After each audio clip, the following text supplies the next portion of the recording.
පුංචි යාළුවනේ අද ඇවිල්ලා අප්‍රේල් 5 වෙනිදා. අද දවසේ වැදගත්කම මොනවාද?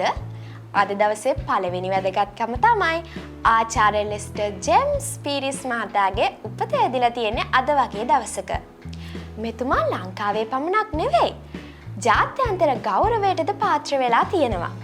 මෙතුමා අධ්‍යක්ෂණය, තිර රචනය, නිෂ්පාදනය වගේ කටයුතු වල යෙදිලා තියෙනවා.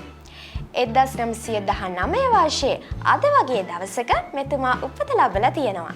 මේ තමයි අද දවසේ පළවෙනි වැදගත්කම.